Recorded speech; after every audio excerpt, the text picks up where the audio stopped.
एक दिन गौतम बुद्ध अपने शिष्यों के साथ कुटिया में बैठे हुए थे। सभी शिष्य आज जानना चाहते थे कि मोक्ष की प्राप्ति कैसे किया जा सकता है। इसलिए उन्होंने बुद्ध से निवेदन किया कि आज वो मोक्ष पर उपदेश दें। शिष्यों की बात मानकर बुद्ध जी ने एक कहानी सुनाना शुरू कर दिया। यह कहानी थी एक जल्लाद की और भिक्षुक की।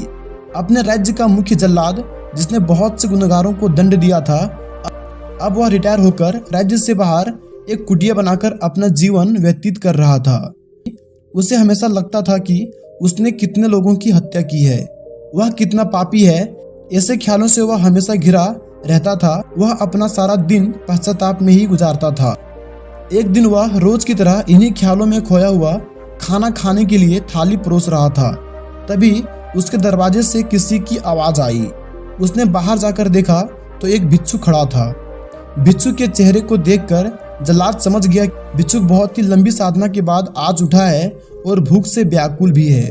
जल्लाद के मन में आया कि जिंदगी भर तो मैंने बस हत्याएं ही की है, आज मौका मिला है कुछ पुण्य कमाने का, तो इसे गंवाना नहीं चाहिए। उसने भिक्षुक को अंदर बुलाया और उसने अपने खाने की थाली उसे दे दी। भिक्षुक खाना देखकर बहुत खुश हुआ। भरपेट भोजन करके भिक्षुक ने जल्लाद से बातचीत शुरू की। जल्लाद ने भिक्षुक को अपने जीवन की सारी कहानी सुनाई। उसने बताया कि वह कैसा काम करता था, उसने कितने लोगों की फांसी दी है और वह सोचता है कि वह कितना बड़ा अपराधी है। जल्लाद की वेदना सुनकर भिक्षुक बहुत ही शांत स्वर में बोले, क्या तुमने वो हत्याएं अपनी मर्जी से की थी? जल्लाद ने कहा, नहीं, मैं तो बस अपने राजा की आज्ञा का पालन कर रहा था। मेरा कोई भाव नहीं था उन्हें मारने का।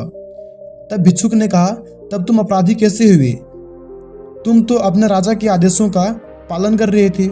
जल्लाद को एहसास हुआ कि वह किसी गलत काम के लिए जिम्मेदार नहीं था। उसका कोई दोस्त नहीं है, वह तो सिर्फ अपना दायित्व पूरा कर रहा था। इस प्रकार जल्लाद का मन शांत हुआ। फिर भिक्षुक ने जल्लाद को उपदेश दिया और उससे विदा ले लिया। भिक्षुक को विदा करके जब जल्लाद वापस घर में गया, उसकी मृत्यु हो गया, जिसके बाद उसको मोक्ष प्राप्त हुआ। इतना कहकर बुद्ध जी ने कहानी को विराम दिया। सभी शिष्य बहुत ही आश्चर्य के साथ बुद्ध जी की ओर देख रहे थे। किसी को समझ नहीं आ रहा था कि जिसने इतनी हत्याएं की हो उसे मोक्ष कैसे प्राप्त हो सकता है। तब एक शिष्य ने यह दुविधा बुद्ध जी के सामने रखी। बुद्ध जी ने तब शिष्यों को समझाया कि भिक्षुक के उपदेश से जल्लाद को ज्ञान प्राप्त हो गया था। जल्लाद के जीवन में पहली बार किसी ने उसे ज्ञान का उपदेश दिया था, इसीलिए मृत्यु के बाद उसे मोक्ष प्राप्त हुआ। अपनी बात को विराम देते हुए अंत में बुद्ध जी बोले, बिना ज्ञान के 1000 शब्दों का उपदेश भी बेकार है, किंतु जब शांत मन से उपदेश का एक शब्द भी सुन लिया जाए तो वह ज्ञान दे देता है और ज्ञान से ही मोक्ष की प्राप्ति संभव है। साथियों, इस कहानी ने हमें सिखाया कि अपने कर्तव्यों का पालन बिना किसी दुर्भाव के पूरी निष्ठा के साथ करना चाहिए। साथ ही अपना मन हमेशा शांत रखना चाहिए, क्योंकि शांत मन से उपदेश सुनने पर ही वास्तविक ज्ञान प्राप्त हो सकता है जो मोक्ष की ओर ले जाता है।